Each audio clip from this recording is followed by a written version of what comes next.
TRIDOM is a trans-border conservation initiative which aims at protecting contiguous parks in the Cameroon, Congo and Gabon. Joining us now to explain the motivation behind this formation of the trans-border park in the region is Pauwel de Wachter. He is TRIDOM's coordinator at the World Wildlife Fund.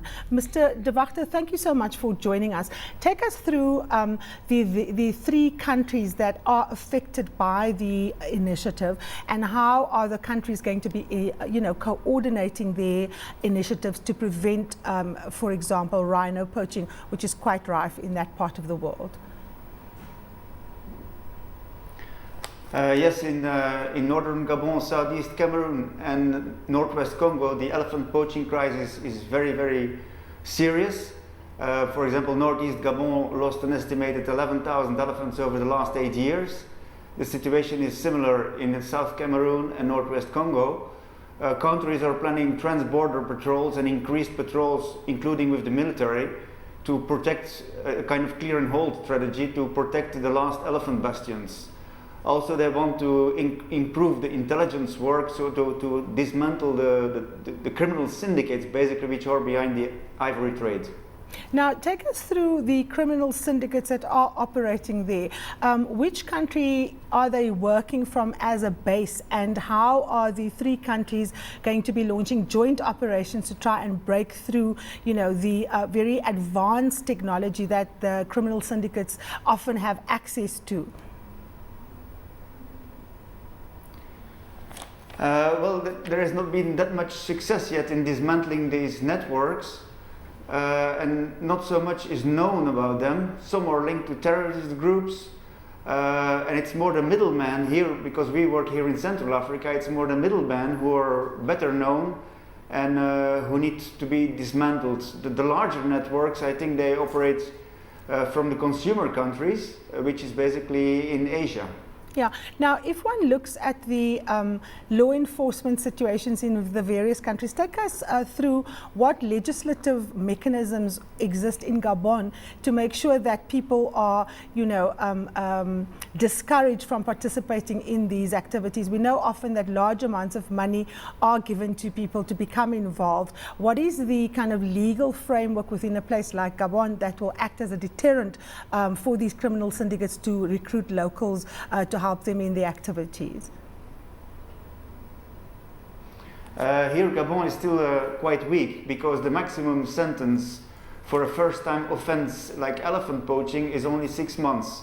So the president of Gabon has announced very recently that elephant poaching will be upmarked to become a crime, which would lead to like 10-year sentences.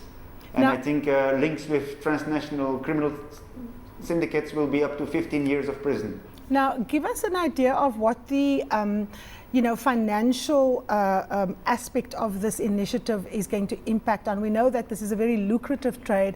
It's being driven from the east. There's a very big market for elephants. Now, how much of this is going to be impacted upon in financial terms? What is the illegal trade in elephant tusks, for example, worth? Do you have a ballpark figure?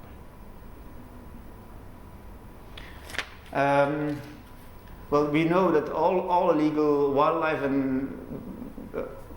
trade is about $8 to $10 billion a year. For elephants, we're talking about 30,000 dead elephants per year from Africa. Let's say that means something like 180,000 kilos of ivory a year, meaning that could mean it's in the tens and tens of millions of dollars. Mm-hmm. Now that's of course at the local price, and then and in China it's very high, but I don't have directly the figure. Mm-hmm. Now this is of course a very lucrative trade, as I was saying. Besides the law and order initiatives that are in place, what other mechanisms can be put in place to prevent criminal syndicates from getting assistance from locals? Because it's obviously with the help of people in the specific countries that we've mentioned that they are able to move the trade. From where you're sitting from a wildlife and conservation point of view, What is it that you can do with local communities to draw them in, to let them buy into the understanding that conservation in the long term is in their interest as much as in the country's interest?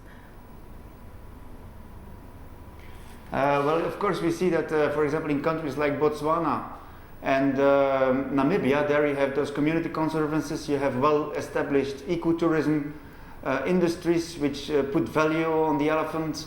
So that's definitely something that works in some countries. It tends to work. There is much less ecotourism here in Central Africa, although there are a few examples. But yeah, the elephant needs to get value for local communities. And on the other hand, we have then the Asian consumers. We have to reach the Asian consumers because that's where the demand is. And if demand can be reduced there by telling the story of what's happening in Africa's forests, that would also have a real impact on the elephant poaching. And that's why, for example, WWF is now doing a petition where we want 1 million signatures to prohibit the elephant ivory trade in Thailand, which is a loophole for African elephant ivory. Mr. de Wachter, a final question. In terms of your joint initiatives with the other countries, you were speaking about law enforcement initiatives, sharing of intelligence, but from a conservation point of view, what are your counterparts in Cameroon and Congo doing, that enhances the efforts that you participating in Gabon? And is it possible to kind of get synergy between your efforts and the efforts of these other two countries? I think currently in the region, in terms of effort in the field, Gabon is leading. It's putting the military in Minkebe. It's massively upscaling the patrol efforts to protect those lost elephants. We think that Cameroon and Congo need to really get aware that the problem is also very serious there. It's the same poaching gangs that operate there. And they need also to upscale their effort if those elephants are to be saved. Well, that's where we will have to leave it. That was, of course, Pauwel de Wachter, TRIDOM coordinator at the World Wildlife Fund, discussing the motivation behind the formation of a trans-border park in the region.